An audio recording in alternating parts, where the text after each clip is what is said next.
everyone. Welcome to the Zeitgeist on a Mighty Blaze. I'm your host, Jane Roper, and my guest today is Elaine Hsieh-Chou. Welcome, Elaine. Thank you for having me, Jane. So glad that you are here. Those of you who haven't tuned in before on the Zeitgeist, we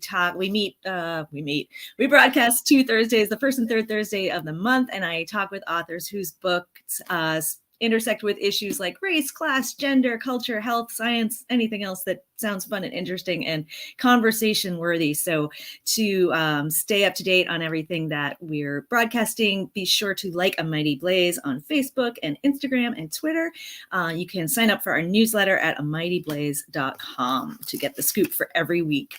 So Elaine is a Taiwanese American writer from California. She is a Rona Jaffe Graduate Fellow at NYU and an NYCSA/NYFA Fellow. What do those stand for? I should have looked it up. New York, state something. Okay, yeah. New York State something Fellow. Very good. Short fiction has appeared in The Normal School, Black Warrior Review, Guernica, Tin House Online, and Plowshares. She has lived in Taipei and Paris and is now based in New York. Her debut novel is Disorientation. I'm holding it in a disoriented way, it seems. It is a blistering send-up of privilege and power in America and a profound reckoning of individual complicity and unspoken rage. It's also extremely funny. It was named a most anticipated book of 2022 by BuzzFeed, Bustle, Good Housekeeping, Goodreads, Nylon, Electric Lit, and The Millions. Washington Post says, Disorientation does what great comedy and satire are supposed to do, make you laugh while forcing you to ponder the uncomfortable implications of every punchline. Mm-hmm. Shelf Awareness called it gleefully dark and incisive. Chow's examination of the catch-22s faced by Asian Americans, particularly women, straddles the line between satiric and searing. It is the best combination of entertaining and thought-provoking. I fully agree. So thank you for being here again, Elaine. I'm so excited to talk with you about your wonderful book.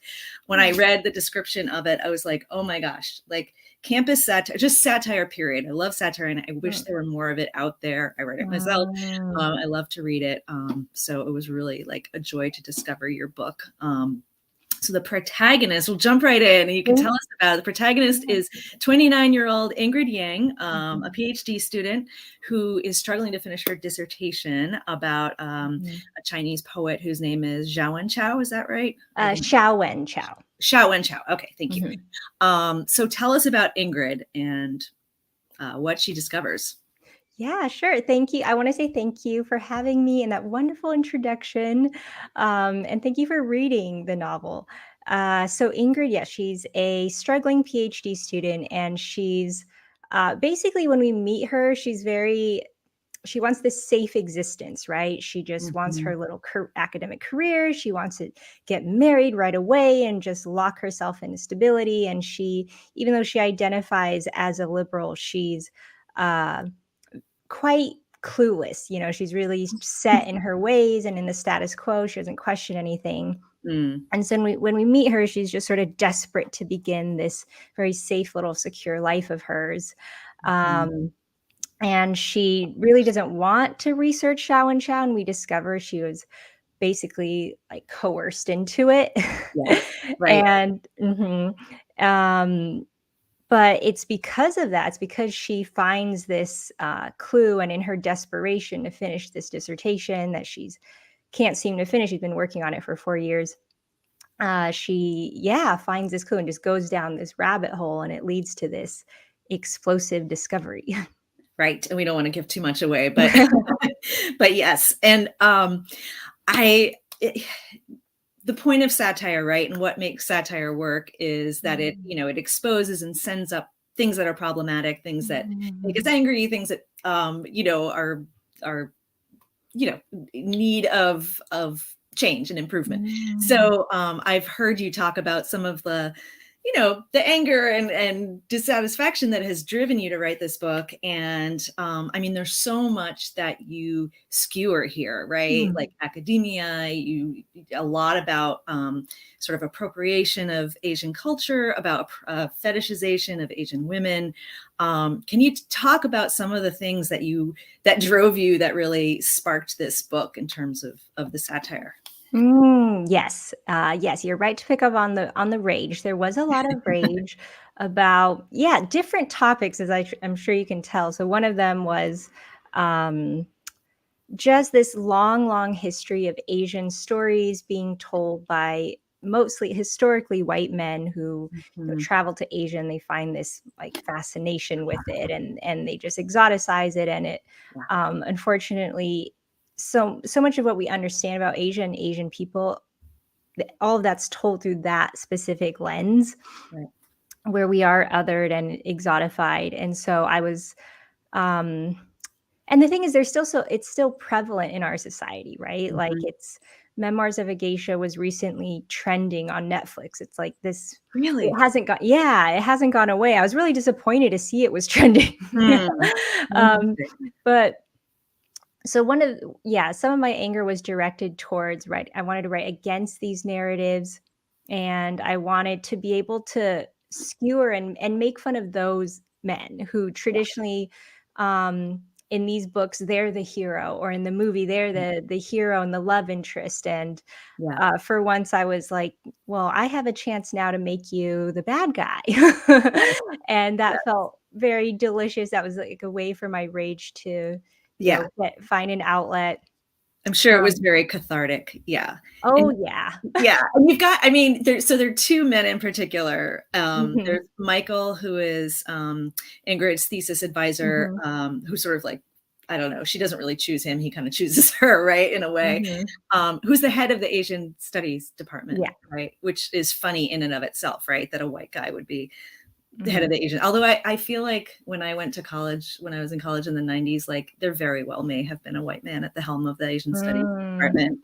probably. I think there probably was, but he's very much like, everything he owns is Asian, and he's whatever. Very, it is a great send up of that sort of Mhm. type of this like Peterman-esque kind of guy.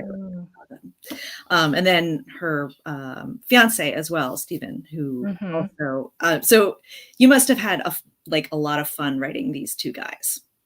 Yeah, it was a lot of fun, but, like, triggering, and I think Yeah, right, right. sometimes I would want to, I felt I didn't wanna spend too much time writing them. It was almost like, Mm, I just wanna, put them there, and they're terrible, and that's that." But then, um, someone helped me realize that the best version of these characters, or no, sorry, the scariest version of these characters is when they're the most convincing version of themselves. So mm, that really helped me in trying to access, okay, even though I think their arguments are disgusting, or, right. but for example, Stephen will, like, the hill he wants to die on is having a racial fetish is somehow acceptable and normal, and a preference, right? And he says it's like it's a compliment to be liked so much or something. Yeah. Um, You hear that a lot, like, from men who always date Asian women. Well, it's just a oh yeah, preference. It's just, some people oh like yeah, blondes and, exactly. They will totally use that Yeah, rhetoric. yeah, And right, so to make them the most convincing, I had to access, like, well, how would he defend himself? I have to make him as convincing as I can, because in his mind he's completely right. And I think that made his character and Michael's character much more disturbing and horrifying, right. because the arguments they're using we were seeing in real life, like, the Mhm. outright and certain outright, like, spokespeople, they Yeah. were very convincing and they're very charismatic. I wanted to make Michael very charismatic, because the more Yes. charismatic you are, the more, well, terrifying you're, because you actually start to convince people, Sure. into believing, like, 1 plus 1 equals 3, and before you know it, there's like a cult following, and Right, right. How interesting though that, when you put characters like that in the setting of a novel, Mm, even if they're saying the exact same things that someone like that might say in real life, it it somehow throws it into this relief where you see it in a different way and you're like, "Oh my god, like what is he saying?" You know what I mean? mm, It's sort of an interesting effect how you put something in a fiction, it comes across very differently than it would if, say, you're mhm. talking to one of these people on the street. Like the absurdity of it feels more amplified somehow. Absolutely, yeah. So I feel like it was important to me to show that so many of the things in the book, which we could assume are absurd, too far-fetched, I wanted to show that they're real and that Yeah. they really happen, so no Yep. one, partly, to protect myself from accusations of, "Oh, don't be ridiculous." No one would be this racist. No one would, people know better now. And Right. I wanted to have the receipts to say, they do not, and I Yeah. I have Yeah. proof. So, yeah, that was really fun to bake into the Yeah. novel.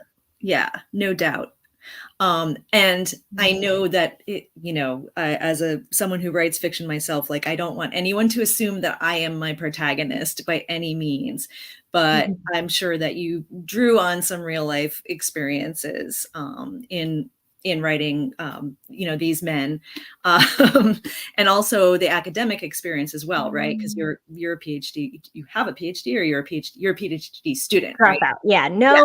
no degree. Well, yes, everything but dissertation. It's at the EBD, right? But what are some of the insights that you've brought from maybe academic Mm. life into the book?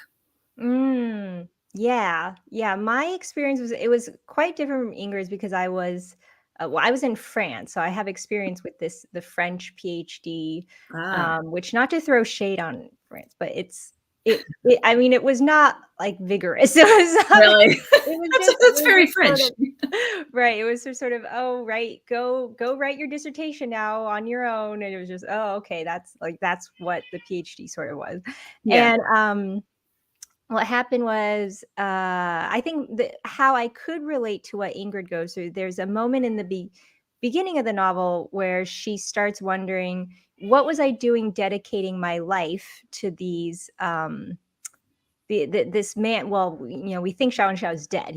She calls him like a dead Asian man. She's like, right, what was I right. doing Yeah. losing my youth, toiling away on this man who doesn't even know I exist. And that feeling was very real to me, where I Mm, was researching modernist writers from like the 20s and 30s, so they've been dead for a very long time. And I would have these moments where I was sitting in a basement and it might be like a beautiful day outside, or there were real world events happening, like a protest against police brutality. And I was just sitting in a basement reading like their diaries. And I don't know, there were definitely moments where it just felt very detached from yeah, reality, and you're wondering, what am I giving my life to? And yeah. I went to conferences where like someone's entire dissertation was about like Virginia Woolf's use of semicolons Oh my and gosh. commas or stuff like that. And it was just, yeah, as the world was like burning outside. Right, So right. Yeah, I yeah, I wanted to try to show that feeling Ingrid has of, you know, is this pointless? Is it pointless to sit right. in this basement, spend years toiling on like these tiny minuscule details? Like this, one argument you want to make about a poet who's dead, and like, and then that's Right. it. And yeah, Yeah. so that was very real life from academia. Yeah, no, definitely. I can absolutely see that. Although, I mean, what happens in the course of the book, I Mhm. won't get any specifics, but Ingrid does have this real awakening of consciousness as she's, toiling away, that it is very much about, real world experience and understanding, um, I don't know, having a sort of, I think one of your reviews from Alexander Chi talks about, or your quote is about decolonization of Ingrid throughout the course of the book. Can you talk a little bit about what that means and how that comes up? Yeah, I think that, and I love that term because I hadn't even fully envisioned what Ingrid goes through as that, and I'm like, oh Mhm. yes, that is what she goes through. It's called like an awakening, or it's also been called a coming of consciousness. But Yep. I think decolonization is very true in that she begins the novel having really accepted certain ideas that have been fed to her. Like, for example, in the beginning, she's terrified of saying the word white. She thinks it's like an insult, and she has to say it. She'll say like Caucasian, but she would even Mhm. prefer not to say that. And and I that was very real based on, I remember, yeah, there would be well, people of all ethnicities sort of being afraid to say things like the word white, and Yeah, um black or anything. Yeah, yeah, exactly. yeah, And it was a lot of that was just tied in, like, yeah, of a lot of accepted ideas about I don't even know who's in power. It's more like she didn't want to rock the boat in terms of she'd accepted the model minority identity that had been right, given to her, which was to not actively combat white supremacy or um, try to destroy it. Because I think right, the whole idea of the model minority, which is what white politicians really loved about it, was that it upheld it because it says there's no such thing as systemic inequality and racism because my parents immigrated here and they were poor, and I went to college and now I'm a doctor. right, Therefore, we don't need affirmative action. Therefore, right. we don't need programs to actually, have reparations or to balance the inequality. And so, And um, it effectively is saying if people can't succeed, that's their problem, and exactly. it all comes down to the individual. And of Yes, course, that's when you unpack that, that's really problematic. absolutely yes. This American. Oh, Sorry, that was my phone. oh, it's like, Sorry. I thought it was What like a time is fire alarm. it? But yeah, this American obsession with the individual was a very sneaky, covert way of saying Mhm. we don't need to apologize for like 400 years of slavery and oppression and voter rights oppression and like all these things. They could just slide under the rug and say, well, you're not working hard enough, you're not Right, trying hard enough, right. and Because they look at really. this Asian Exactly, doctor. and that was terrible. They used us as Yeah, this prop. It was like, right, let's just try and keep, pretend we're not racist by saying, "But look, we like the Asians, so right, clearly we're not racist." right, right. Um, and so things like that Ingrid had absolutely imbibed, wasn't Mhm. questioning, and she has to, throughout the novel, confront things that she never had to even think about before. And I think that's the decolonization, is recognizing how she's been complicit in upholding these systems, Yeah, um, and realizing, yeah, that there's basically a fight happening, right? And it's like you're not aware that there's a battle next to right. you that's been and you've just been like sort of la-di-da going about your life, and she finally recognizes there is this Right, battle, and like it does kind of come down to which side are you on, who are you going to fight that for in the end. right, right. So yeah, she Yep. has a lot to think about and go through. Right. And and also with her relationship as well, right? With Stephen, who, oh my gosh, his character, I mean, I loved reading about, I mean, I hated him because he Mhm, was just I mean, so clearly embodied this idea of like, um, you know, he was kind of, he's awful and like mhm, totally condescending and like infantilizing of mhm. Ingrid, but at the same time sort of like, yeah, but I'm a sensitive guy because I'm like a translator, and he's translating like Japanese erotica basically, and clearly is right in the camp of like fetishization of Asian women. And but it's like Ingrid at first is kind of like, well, but then that changes. Mhm. Yeah. Oh, Steven. Yeah, it Steven. was so important for me to write a character who, even outside the fetishization thing, which is like a huge part of his character, but what a lot of people and friends who've been online dating have told me, that there's this new variety of men on the internet who's not who we might typically associate as someone who's toxic or abusive or manipulative, because Mhm. they package themselves as being, I'm a feminist, I write Right, poetry, I've was bullied when I was in elementary school, and right, I'm like very, very sensitive and wounded, and they right, have a lot of right, these techniques to basically reel you in and perceive them as the opposite of a threat, right? right. You see them as so non-threatening, you don't realize all the ways they actually begin to gaslight you and control you, manipulate you. So that's what Mhm. Stephen does. And I wanted it to sort of creep up on the reader.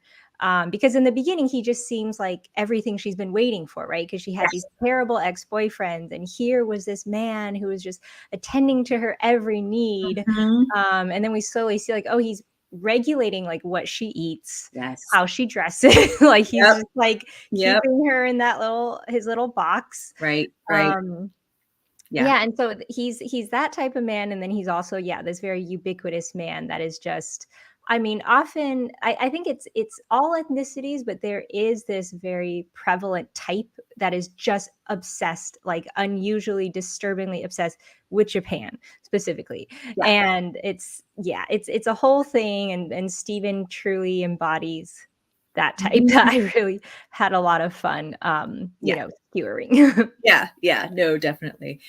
On the note of Japan, I couldn't help laughing at just in terms of the way I think for a lot of times Asian culture gets mushed together by white Mhm. people, and there when you have there's like a video of the poet of Chow that Ingrid is studying, and he's sort of he, his poetry is all sort of draws on these very kind of stereotypical Yeah. imagery and themes. Mhm. But there's a video of him and he's walking through a Japanese garden. I just thought that was so funny. It's like this Chinese poet, but they have him walking through a Japanese garden just to, Mhm. it's like this big Asian-y mix, but Exactly. as if it all is just part of the same thing. Absolutely, and he capitalizes on that. Like, Right, right. yeah, he just presents basically a version of East Asia that's Yes. a very, inoffensive, sort of spiritual, yeah, I think I've Yes. joked it's like his poetry, it's the kind that you, like, might hang one of his poems in your bathroom next to, like, your little rock garden, Right, right. or, like, The little miniature bonsai tree. Yeah, exactly. That's the right, type of Asia he presents, and the reason he becomes so famous, the reason America assigns him the label of, you're the Chinese American poet that we all adore and love, is right, because, he is fulfilling their fantasies of the yes, East, right? He's just presenting them exactly what they wanna believe in to right, begin with, and right. Yeah. that's absolutely how he succeeds. Yeah, no, totally. Yeah, and it's very it actually I wanted to mention the incident that I Mm, know I've heard you talk about as being one of the inspirations with mhm. Michael Derrick Hudson. Can you tell us that story? Yes. So in 2015, there was a white poet named Michael Derrick Hudson who had written a poem with some Chinese mythology in it, and Mhm. it got rejected a handful of times. Honestly, a very small amount. I think it was Oh, something really? like Oh, I thought it 9. Oh, really? I thought it got okay. I thought the deal was it Yeah. got rejected like 40 times or something, but I no. don't know. Well, maybe, okay, maybe I should do some fact checking, but at least in my, yeah, maybe I just wanted to remember, like, it was so few. But Yeah, yeah, yeah. rejection is very common in Oh, writing, sure. it's just like part Yeah, of the writing life. But he, instead of just doing what writers do, which is like you keep going, or you yep, revise, or you put it away for a bit and then you work on it again, yep. later, just like all these things, he was like, the problem isn't me, the problem isn't my poem, the problem is I'm white. All of this would be fixed if I were Chinese. So this was like clearly his thought process, because Right, then what he right. did was use this pen name that he stole directly from a classmate he grew up with named Yifen Chow. Yeah, And then he submitted it to a diversity issue of a journal, which I feel like is especially that's egregious. insidious, because he truly was like, "Oh, it's so unfair that Right. I can't submit to this anthology, but ooh, now I Yeah, can." And man. then, um, yeah, he oddly he outed himself really quickly, which is funny because you'd think he'd be embarrassed or ashamed by what he had done, but I think in his mind he wanted to be like, "Gotcha, Yeah, you he was trying to make see? a point, like Yeah, the yeah, system is rigged against white men," and it's like, right. No, it is No, not, and you have yeah, just revealed yourself to be right, deeply problematic and right. racist and, yeah, entitled." So, I was, yeah, like a lot of Asian Americans, I was so angry, I was Yes, so it just it just felt so unfair. Well, yeah, so and just just so egregious in so many ways. It's just Mhm. Mhm. And especially because it was my last name that he had taken, so I felt mm, I don't even know if this makes sense, but I just felt even more indignant, like, "How dare you? And this is my last name that I sure. was made fun of as a kid." My, like, friends would, mock me for it, Mm, and I really hated my last name, which I think is really sad and yeah, speaks to the conditions in which I was growing up, that I was yeah, made to hate something that, like, what is there to hate? Like, it's right, great. It's just a name, you know, but, right. because I had gone through all that, I was, doubly upset, like, how dare you Yeah, not suffer on some level, because not only this is not your last name, but because you weren't Asian. Like, you don't get to right, claim you were Asian when you didn't have to move through the world that way. right, You just check it off, like, on this, form, and then in the real world, you get to still be a white man. right, right. No, yeah, it's unbelievable to that someone would have the audacity to do that. Um, you know, there is a lot of conversation right now about Mhm, who gets to tell what stories, right? mhm, So, can a white man, in his case, write a poem about Chinese mythology?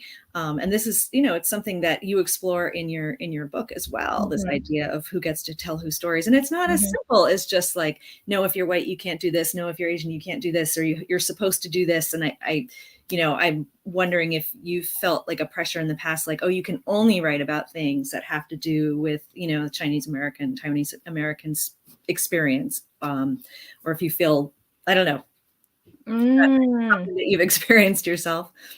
Well, in undergrad, unfortunately did not know, like, I loved writing, but I think at that age, I did not know why I was writing, or, like, what to write about. So in these elective creative writing classes where I was reading a lot of white poor authors, like sort of Raymond Carver type, right? Where Oh, a sure. lot of the characters are just, Yeah, working class white. yeah, working class, white, rural, places I had never been.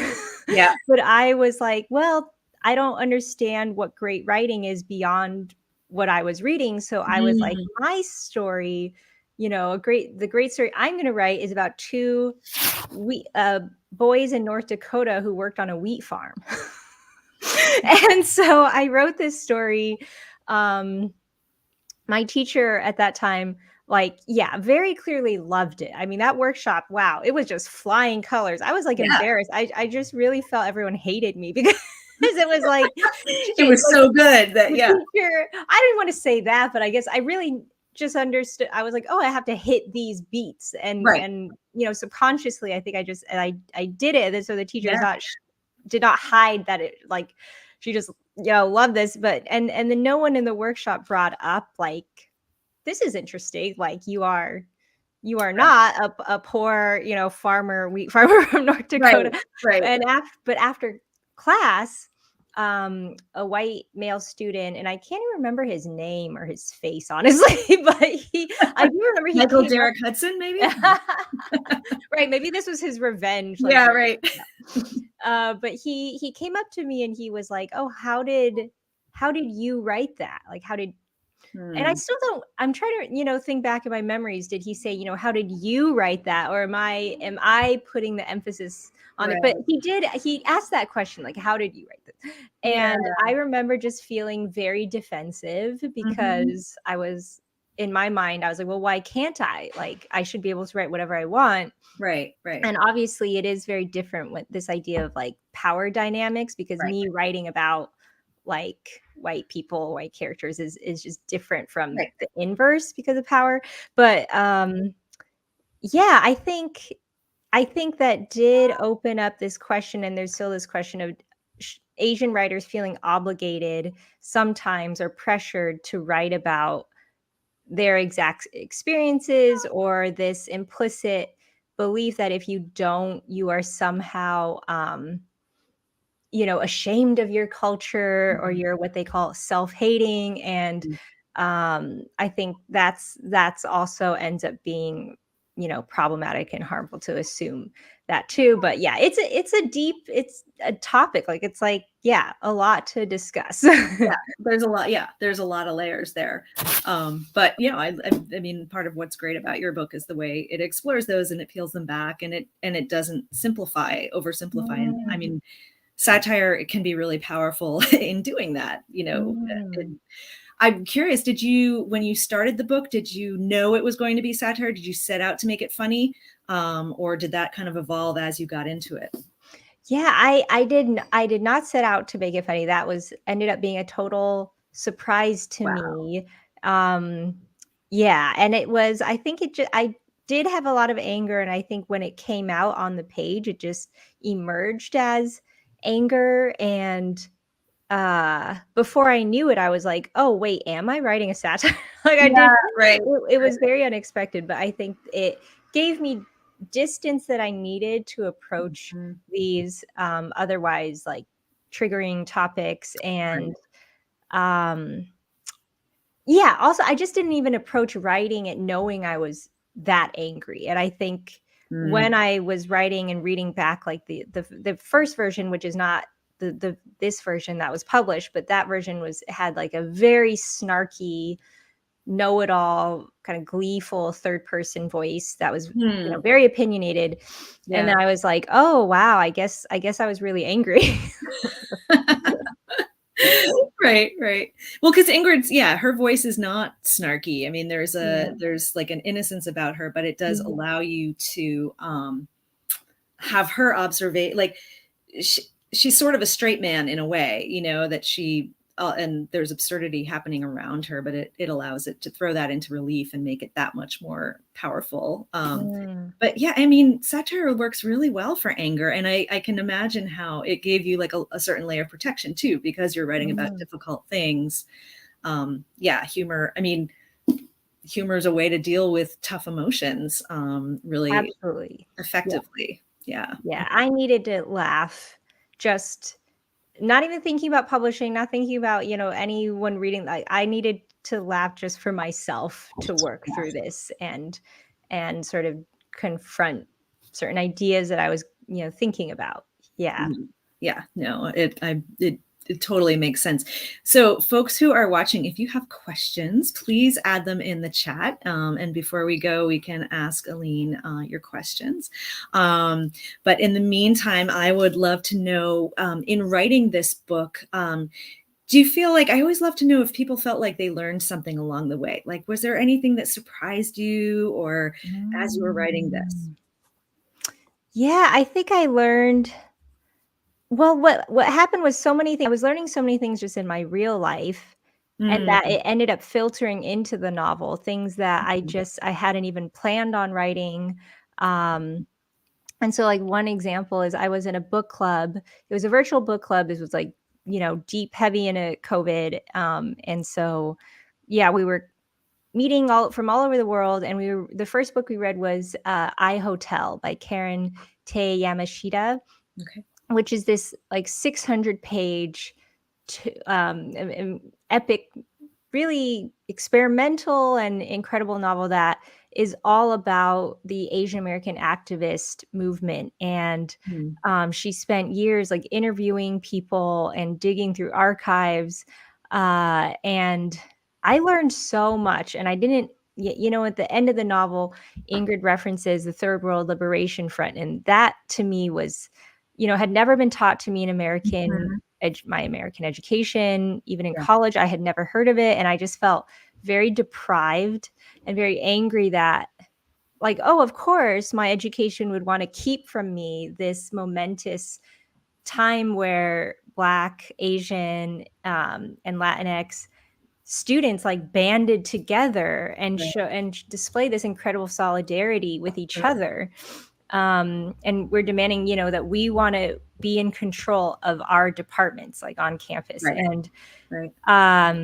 that really affected me. And that something that I didn't even know was part of the novel ended up being, I think it's, like, very important that she references that at the end, because you see how what Barnes University did is based on, like, a real historical fear that universities across the country had, because they were terrified by this idea of, wait, you're not supposed to band together. You're supposed to hate each other. This way you cannot amass power and overthrow us. Right. Divide and conquer. Yeah. Yeah. So things like that I was just surprised by what I was learning as I was writing. And then that ended up, it just like naturally filtered into the novel. Yeah. Yeah. No, that's great. That's awesome. Are you working on another book?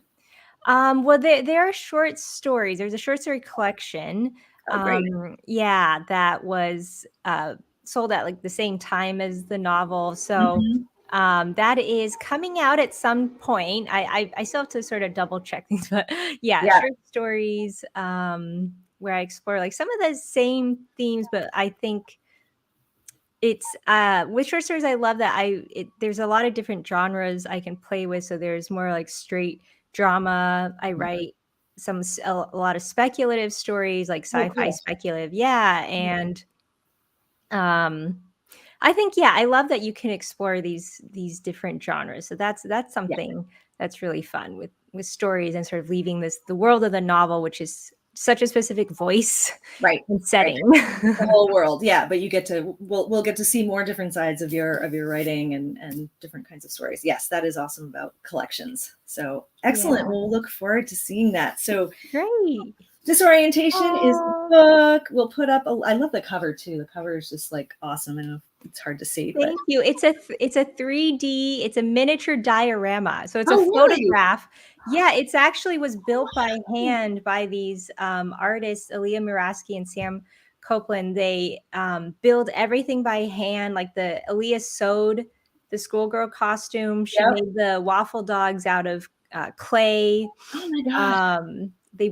They broke the vase in this vise. It's really cool. So that's why I think, someone told me like, wow, the Photoshop on this is incredible. Like the detail, I was like, because it's not Photoshop. It's real, and it exists as this sort of tiny art installation. Oh, that is really cool. I love miniatures. And so do you have the stuff? Did they let you keep it? Well, the set I think was taken apart, but Aaliyah mailed me as like good luck charms the waffle dogs. Here, let me show you one of them. Oh, I love it. Oh, so cute. That's awesome. My little good luck charm. It's amazing, right? Good luck waffle dogs. Exactly. Yeah, can't lose.